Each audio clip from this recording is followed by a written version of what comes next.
वाली सीट तो गई, अगली विधायक यहाँ महिला होगी और मैं उसके लिए वोट मांगूंगा।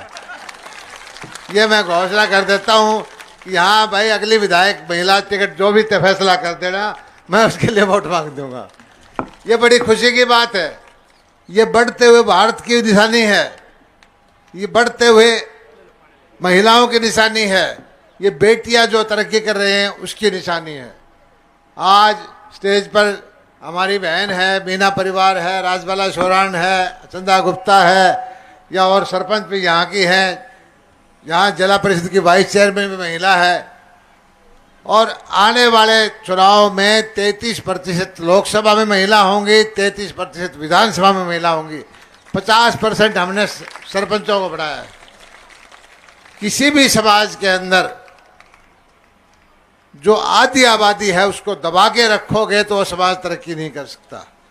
और इस महिला को, मातृशक्ति को, देवी को अगर कोई आगे बढ़ाएगा, वो समाज आगे बढ़ जाएगा, वो प्रदेश आगे बढ़ जाएगा, वो देश आगे बढ़ जाएगा। और ये सही है कि ये इलाका अभाव में था, ये सही है कि यहाँ बहुत सारी समस्याएं थी, संकट था, लेकिन अपनी मेहनत से, अपने जज्बे से, जिस तरह से इन माताओं ने, बहनों ने अपने परिवारों को पाला है, जिस तरह से इन्होंने मेहनत की है, यहाँ की बेटियाँ अंतर्राष्ट्रीय स्तर पर खेल रही हैं। आज बेटियाँ डीएसपी, एचसीएस बन रही हैं, यहाँ की बेटियाँ आज पुलिस में हैं, यहाँ की बेटियाँ हर जगह तरक्की कर रही हैं।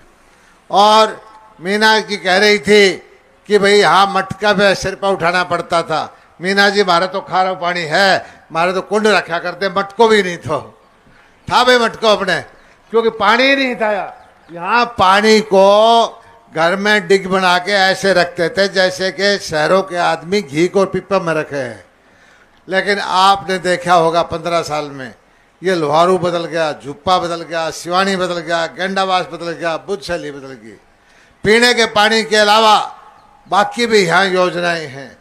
यहाँ पर जो बड़े बड़े प्रोजेक्ट आए, यहाँ पर नहरों का पानी आया, यहाँ पर खारे पानी के अंदर आप बताओगे कि विश्वास कोई नहीं करेगा कि गेंडावास और झुप्पा के टिब्बा में मछली पैदा हुए हैं तो अगला चक्कर खा जाओगे भाई बालू रेत में मछली कैसे पैदा होती है।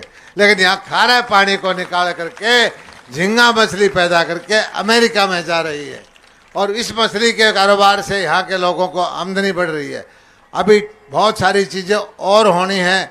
हमारे यहाँ खाद्य बोर्ड का एक प्रोजेक्ट है झुप्पा के अंदर, आदरणीय नरेंद्र मोदी जी के आशीर्वाद से वो भी आएगा।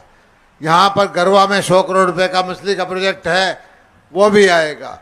यहाँ पर जो है राजस्थान में एक नहर जाएगी पीने के पानी के लिए, हरियाणा का, राजस्थान का और दिल्ली का समझौता हुआ है, जिससे एक पाइप यहाँ पानी का हरियाणा के लिए आएगा।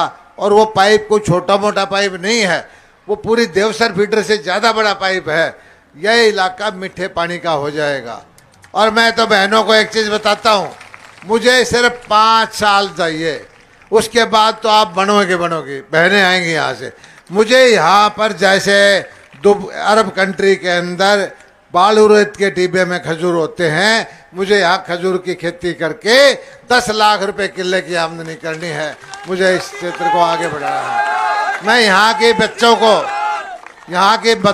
यहाँ की बेटियों को वो सपने देखती हैं कि वो हवाई जहाज में चलें, जो वो सपने देखती हैं कि वो बिल्कुल दिल्ली के बच्चों के बराबर पढ़ें, जो वो सपने देखती हैं कि वो दुनिया के अंदर एक अपनी प्रतिभा दिखाएं, वो सपने पूरे करने के लिए 5 साल चाहता हूँ मुझे, और अपने लिए 5 साल नहीं चाहता। एक तरफ मैं हूँ जो आपकी लड़ाई लड़ रहा है, और एक तरफ कौन है? रोहतक वाला, जो आपके बीमा खा जाता था, जो आपका पानी खा जाता था, जो गरीबों की नौकरी खा जाता था। वो कुछ लोग हैं 5-10 हजार, वो सिर्फ भूखे भेड़िए की तरह 10 साल से घूम रहे हैं। उनका एक ही लक्ष्य है कि गरीब की नौकरी को वो अपने रिश्तेदारों को और पैसे उसके दम पर फिर बेच दें। लेकिन यहाँ की माताएं, यहाँ के भाई बहुत समझदार हैं, बहुत शाने हैं। राजनीतिक तौर पर परिपक्व हैं। आप देख रहे हो कि इतना बड़ा महिला सम्मेलन कहीं पर हरियाणा में नहीं हुआ जो यहाँ पर हुआ है। मैं माताओं बहनों को बधाई देता हूँ, धन्यवाद देता हूँ। हमारी बहुत योजनाएं आई हैं माताओं के लिए, बहनों के लिए। हमने सेल्फ हेल्प ग्रुप तैयार किए हैं। क्यों किए हैं? कि आर्थिक रूप से सशक्त हों। अगर बहन के जेब में 2 पैसे हों, अगर बेटी के जेब में 2 पैसे हों, उसको किसी की तरफ देखना नहीं पड़ेगा। और माता के पास पैसे हों तो अपने बच्चों को पूरे सपने पूरे करने में उनका सहयोग मिलेगा।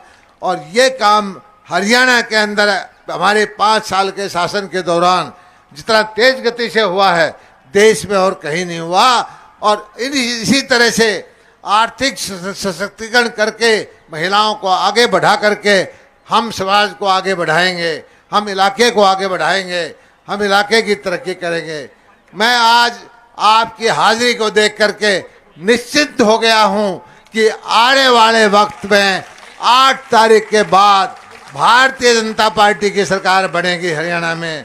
और निश्चित तौर पर लोहारू का, जुप्पा का डंका बजेगा वहां पर सरकार के अंदर। जिस तरह से अब पिछले 5 साल में काम हुए हैं, उन कामों को आगे बढ़ाऊंगा।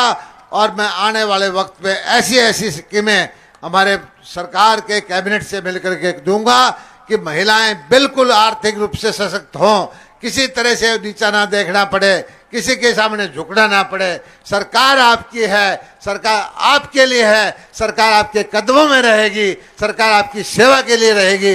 यही मेरा आपसे वायदा है। मैं इतनी बात कह के आप लोगों ने जो इतना जबरदस्त साथ दिया है, मैं कहता हूं हरियाणा वाले देख लो कि जुप्पा की बहनें, लोहारू की बहनें, ये माताएं, ये मोदी जी ने जो लक्ष्य दिया था कि 1/3 आबादी वहां लोकसभा में जाएगी, 1/3 संख्या विधानसभा में जाएगी, इसकी शुरुआत मैं घोषणा करता हूं कि यहां से करूंगा, जुप्पा से करूंगा, महिलाओं के साथ।